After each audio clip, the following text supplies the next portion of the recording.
Where are you right now? Are you on the Big Island? Yeah, I'm on the Big Island, Kona side. Um, been here for about almost 20 years. So You've been there for about 20 years. The Greenwells have been there for considerably longer, and yes, we're going to learn about that. yeah, But first, it's great to see you. too. You and I went to high school together, class of '88, Punahou. We've seen each other a couple times since then, but not that often. But I will tell a story that involves, I guess, you and your family, and maybe that can start things off. Okay. About 10 years ago, I took a family vacation to the Big Island, and I took a tour of your family's coffee estate. But I remember they showed us some coffee plants. They're about 150 years old Yeah. on your property. And I was just kind of blown away that there had been, coffee beans growing on the land for that long. And here was a tree I that was know. still They're alive. still alive. It's amazing. So So, though that's my cousins. Those okay. are my cousins. Yeah. That land was owned by the first Greenwell that came. Henry Nicholas Greenwell. He came from England. He ended up coming here, landed here in 1850, and decided to start a life here. It's kind of a cool story. I'm really glad that he didn't stay in England. I like it here. Yeah, so I did sort of cheat before this conversation, and I Wikipedia'd Greenwell, and I came across Henry Nicholas Greenwell, born in England, 1826. So he was kind of buffeted by major events in history, right? He went from the Irish potato famine, then he ends up in the Bay Area, and it's the gold rush. Then he goes to Hawaii, and he basically kind of created the demand or created the international awareness of Kona coffee, right? Yeah. Yeah. I think he won some cupping contest. So he was able to purchase land too when he got here, which was really cool. Lucky for us. So my great grandfather purchased land from the king. So that's kind of neat. Well, my great grandfather used to take his cattle down to sell it down in Kailua Pier. And his name was Frank. And the Hawaiian translation of Frank is Palani. So Palani Road that goes from Holualoa down to Kailua Kona, right to the pier, was named after my great grandfather. So it's kind of neat. So basically, there's a lot of Greenwells, right? I mean, how many Greenwells are there today? Are they in Hawaii? Are they global? Like, where are the Greenwells? Well, this is a cool thing. We just had a family reunion that I organized, and I think we had about 150 people come. We had a few from England, some from Boston, various places on the East Coast, West Coast, and all my cousins helped out. And we had, it was like 3 different days of events. It was really fun. So my dad was born and raised on the Big Island. And then he was sent to boarding school at Punahou. So he grew up sort of in that ranching, lifestyle, herding calves and branding and all that kind of stuff. But, when it was time to go to high school, he got shipped away to Oahu when Punahou was called Oahu College, and he boarded there. And he has lots of fun stories about what that was like. And then he would come home for summers and vacations to help on the ranch and things. And then when he went to college, he went to University of Arizona, and that's where he met my mom on a blind date, which was blind for her, but not him. And my mom was adamant that we all go to Punahou because she really wanted us to have a good education. So I thank her for that. And so my dad started a trucking company. He had Peterbilt and then GMC and Kenworth, the dealerships on Oahu. So he was a truck salesman. And so we would, sometimes go to work with him or, help him move trucks now and then. Once I got my license, that was kind of fun. So your dad kind of grew up as a cowboy, essentially. Yeah. I mean, did he have traits? Did he look like a cowboy? Like later in his life, would you see him do stuff and think like, yeah, that guy grew up on the land just because of what he knew how to do? Totally. Yeah. He was, so my dad, he passed away about 6 years ago. But what a character he was. Yeah, he was totally a cowboy, maybe not in the sense of, just cows and horses and things like that, but he kind of just did things his way, and made no apologies about it. So In what way was he a character? Was he kind of rough and tumble? Did he have a sense of humor? Did he have a temper? Like what was he like? he had all of it.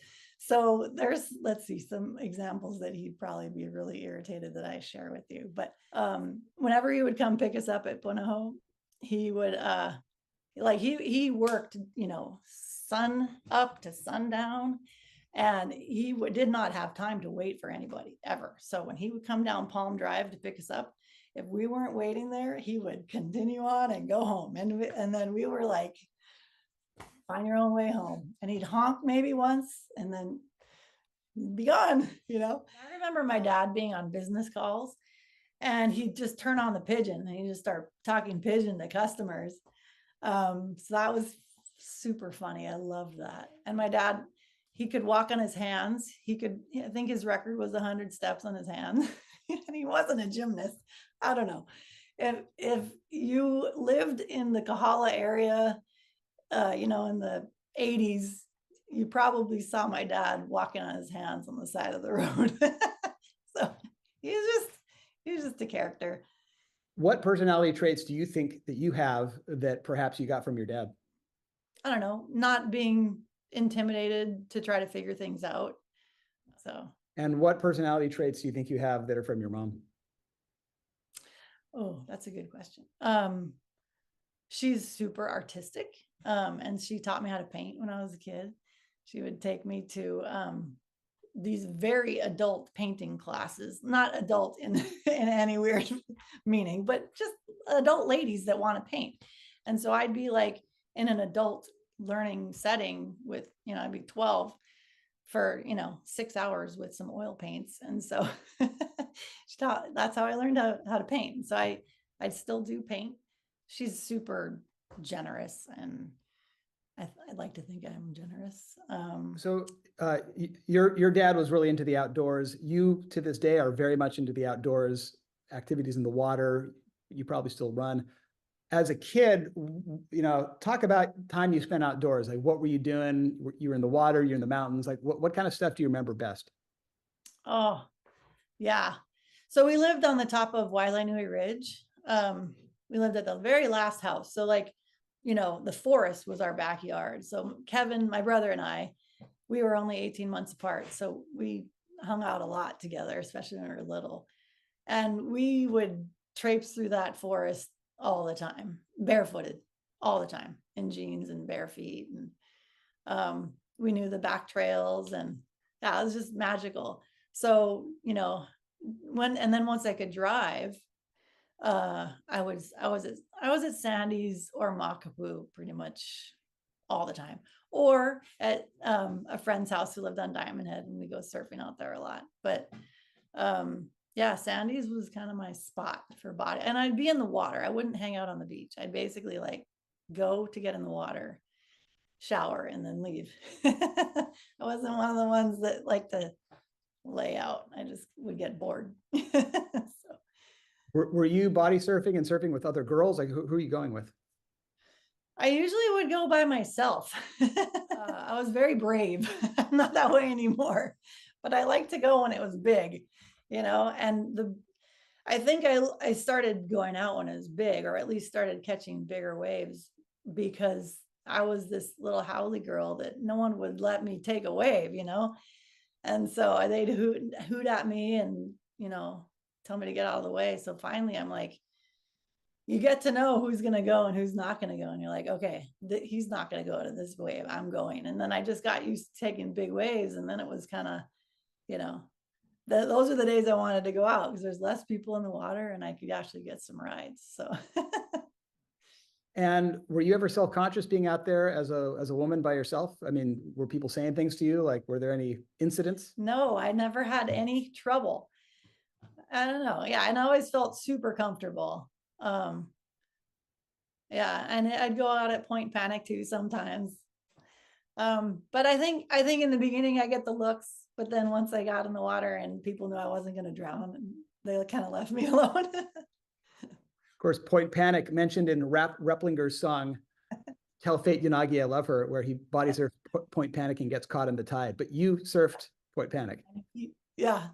Body surf. Yeah. And you body surfed Point Panic, and you did not go to the Great Omelette in the Sky, right? No. I don't know why. I was fearless. I mean, I remember having some pretty major wipeouts where, you're just like,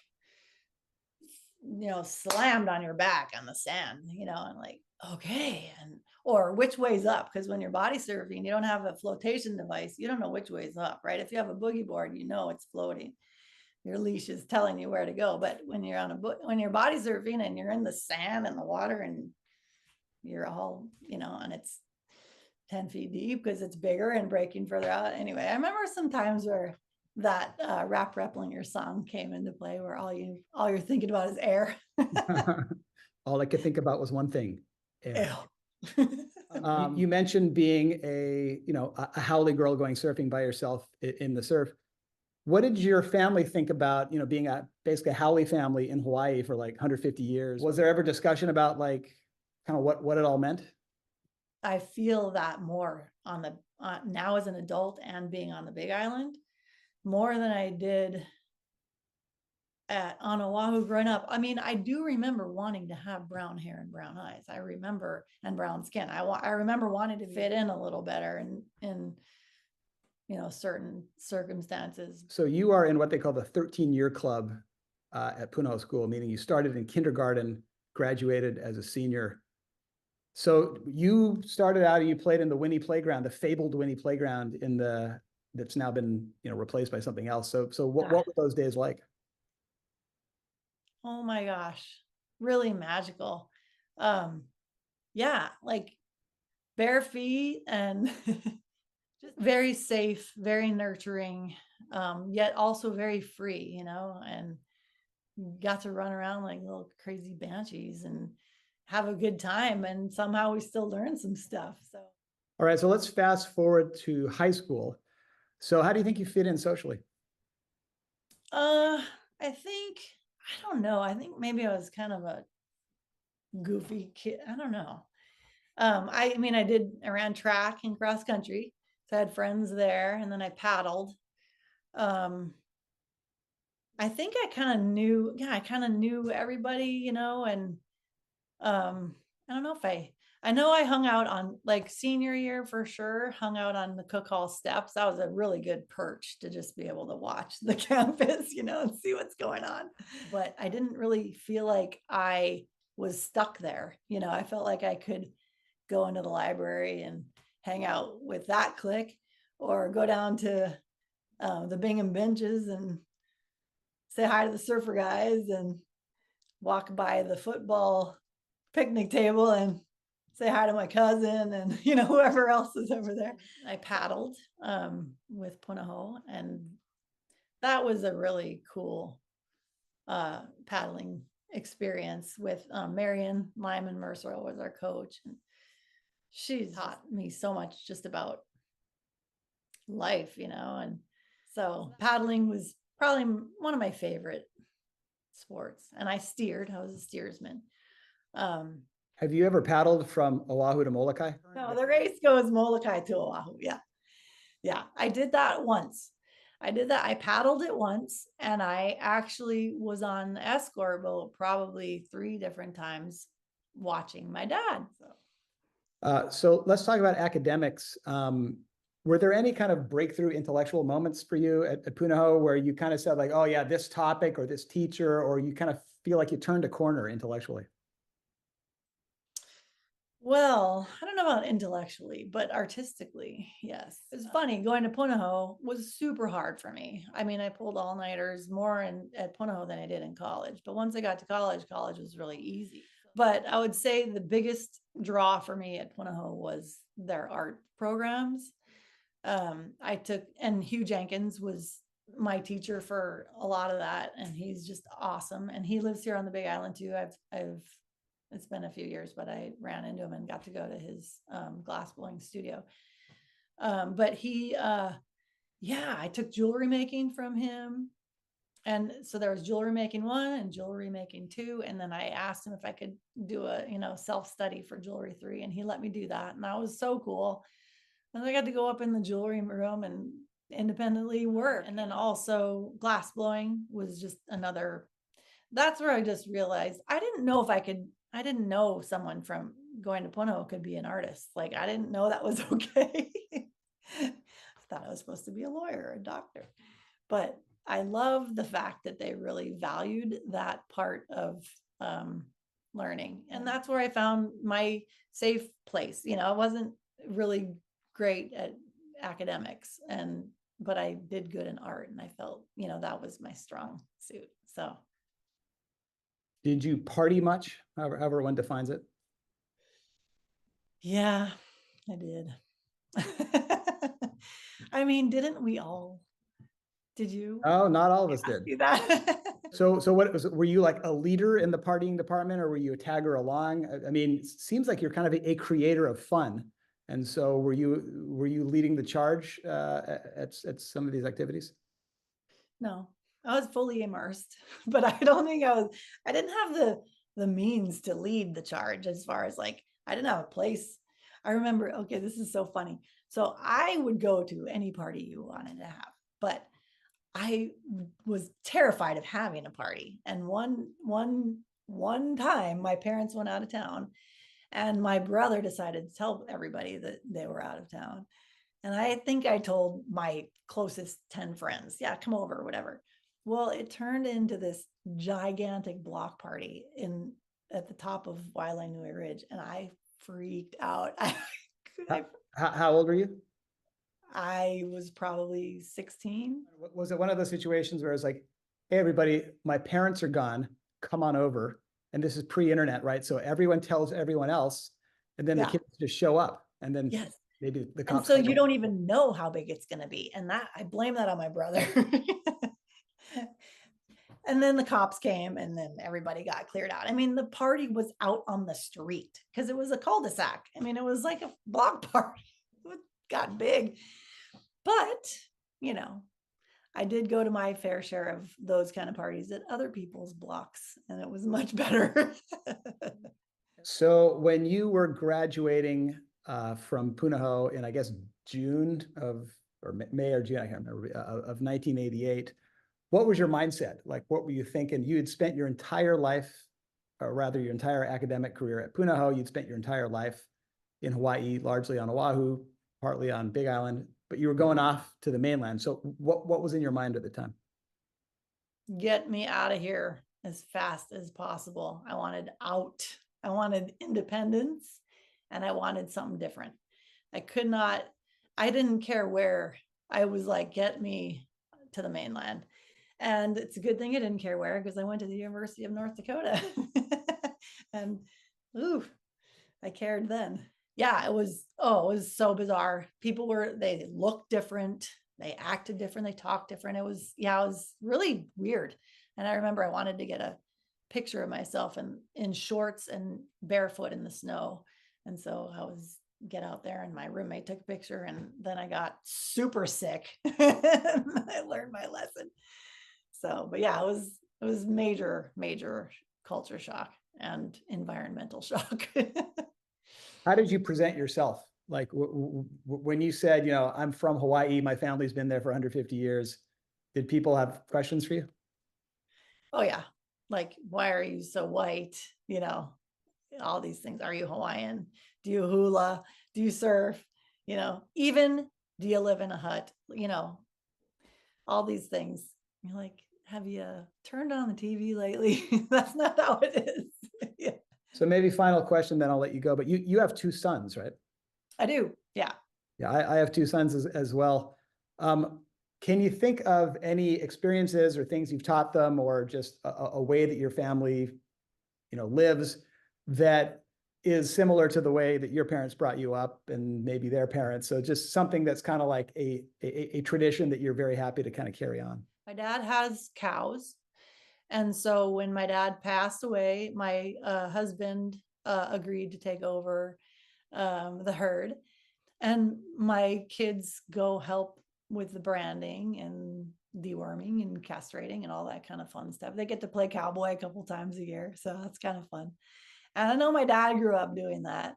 I didn't. I always wanted to be a part of that life, but so now I get to sort of dabble in it.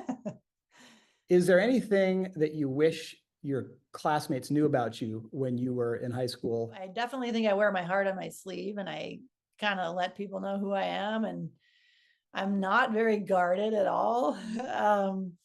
So I don't think so, other than wanting people to think that I'm just good, you know.